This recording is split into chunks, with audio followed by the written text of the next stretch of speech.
What's going on, guys? BlueDeepDive here, and I'm actually here with a friend of mine, Shinobi. And some more news came around Quidditch, finally. The trailer came out, and all this other good stuff. But me and him were talking, we were coming up with a lot of good topics to talk about. I feel like we should do a video or something. And one thing I wanted to talk about was the $30 that it was announced. I thought it was going to be free to play. Do you think it was a big mistake, Shinobi, that it's not free to play? I think it is, but because it has the big name of Harry Potter in it, I think that if there is enough content, if the game is done well enough, people will overlook it, and the hype train will carry it. But I think that the best solution would have been free.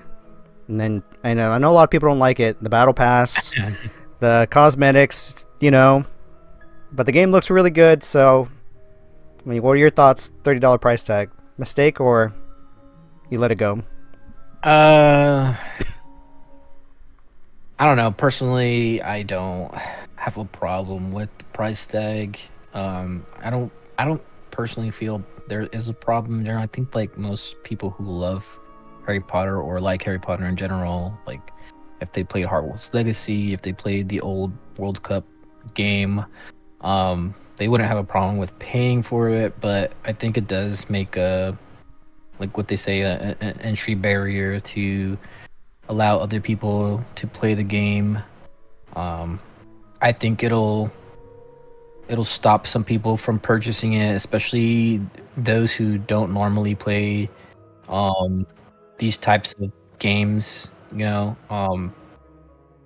They'd be less enticed to buy it at all. So, and I definitely know a couple friends, maybe a couple people that are very they're just more intrigued with playing games that they've always played. You got your 2K players, and you got Overwatch players, and you got people who just love playing Call of Duty.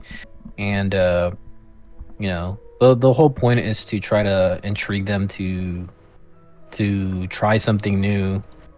Or maybe there's a kid out there that wants the game, but they'll be stopped from being able to try it or play it because they're just a kid and maybe they don't make money on their own, so they need to ask for the parents' permission and things like that. So I think it does cause a little bit of a problem when you think about the game overall for the public.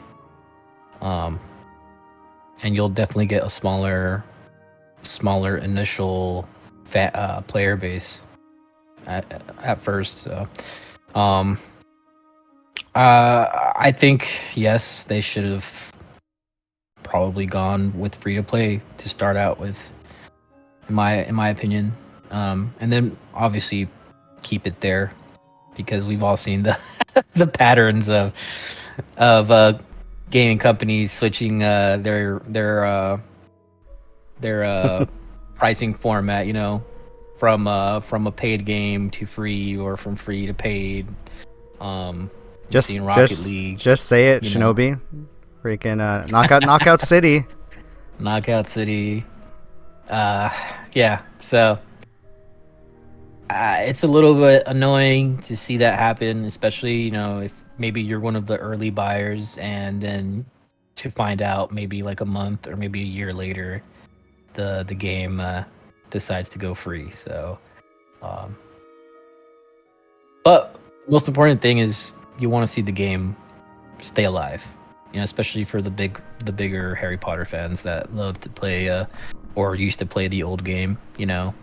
So They do have a lot of nostalgia power there, because people, when they see this, they think of the GameCube, right? GameCube version, and it was fun. Even now, the game is still fun. Obviously, the rise of technology, this should be way better. So the trailer is looking really good. I saw a lot of the stages that were not in the earlier trailers. The Quidditch World Cup, where the whole stadium was filled up. And I was laughing I don't know about you, I was laughing when I saw that guy. Even I'm not even sure, ESPN, I'm not sure if you've seen this joke about like Shinobi 25 years ago, this moment happened. Obviously it didn't happen, right? Because there was no Quidditch. Here, I'm gonna send you on the Discord right now. But yeah, that's probably gonna be a skin for sure that you can unlock, or maybe it's a pre-order. I mean, everything was just announced. There's 3 months. Yeah, did you see that picture that I sent you? Mm-hmm. The Victor Crumb.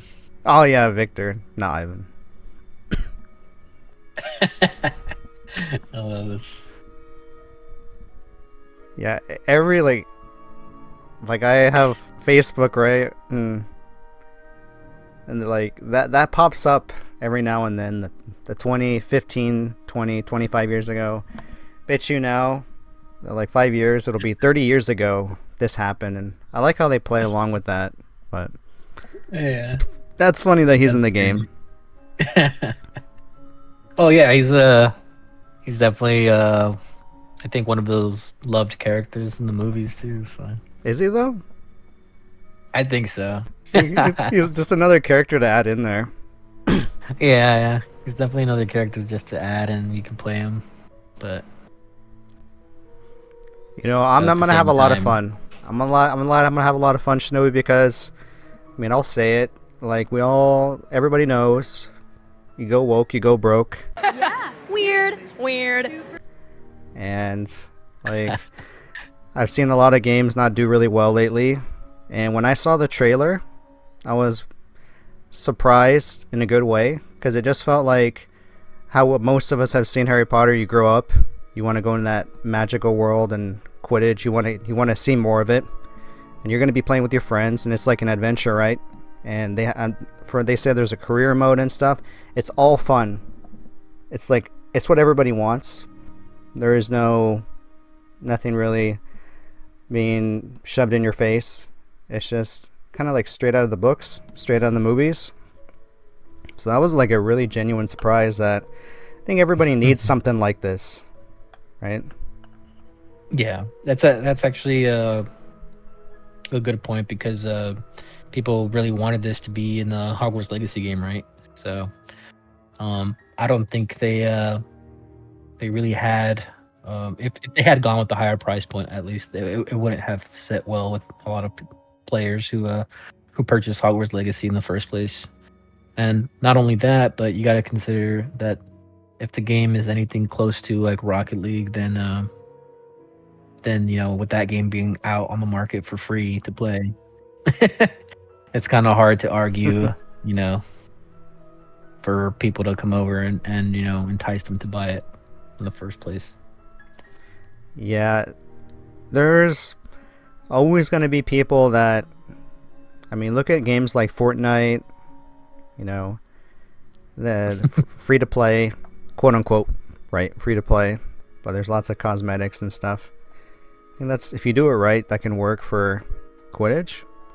But now that you're putting a price tag on it, I'm not sure if you've seen it, but somewhere on this site, I can send you a link later.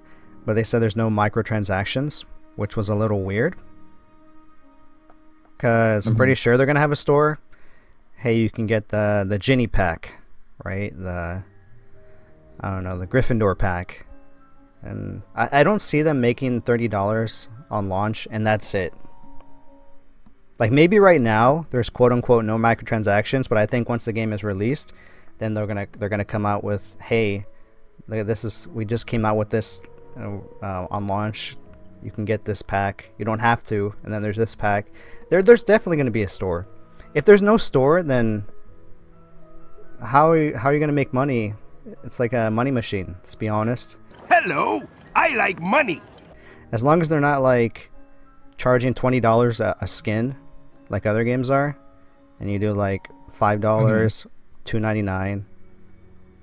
I mean, even selling one skin for $1.99 can easily make you over $1 million in a day. So as long as you're not too greedy and you keep the character models are not crazy, Shinobi. I'm not asking for realistic exactly. People want that. So at a developer point of view, it won't take you that long. Not too challenging, but you have to put in some work, and I think they'll be fine. But they have to bring microtransactions. But I don't think it should be pay to win either, which is another topic I want to tell you about. The skill tree. The skill tree, Shinobi. That just killed the game, because I think it should be in career mode only, but I'm gonna get your opinion on this. But really, like mine is, I think that they should not add that in online because people are really into like the what do you call it? The metas, right? The metas, and everyone's gonna find out what is the best skill tree for chasers, what's the best skill tree for seekers, keepers, and everybody's gonna have the same. So why are you gonna have it there to begin with? That's where I'm coming from. And what are your thoughts on that? It's definitely gonna be a little weird because I personally don't do very well with games similar to having a skill tree, and I think first of all with like League of Legends, I'm fairly new at that game and I'm still learning how to play it, and I could admit, you know, the skill trees probably the first thing that probably goes over my head. So I don't see a Harry Potter game, you know, because I also think about the skill tree that was in Hogwarts Legacy. It was pretty easy, right? Like you could navigate yourself around it, you could take your time. It was a story mode game. So but when you integrate it with a game like this that will be like an online and potentially a competitive game, I don't know how to feel about it really. I think it'll definitely prevent certain people from playing it, or at least fully enjoy the game. And that's not really something that we've heard of before until it was announced about release, right? So it may be just a little bit much, especially for the younger crowd who are just trying to maybe enjoy and get into like a Harry Potter type game. Man, everyone's so nice on this game, and I'm just like an absolute dickhead. Pretending to be like a decent guy. Blue Y! Blue Y! Alright, Blue, you need to make a Swifty shirt that is just a potato. Yes. Alright, baby. Alright, see you there. Hey, mister, take your bitch. Take her for a trip. Fly her to New York. Got my name on all her tits. Ready Yes, I up, took Clutch. his lady. Took his baby. Had to find a new bae. Yeah, I miss my boo, and that's what you say. Play together. God, stop. You're in the final boss. Bitch, what? Gnarly. Gnarly. You gotta say the gnarly. Gnarly. Gnarly. Okay, bye. Okay, bye.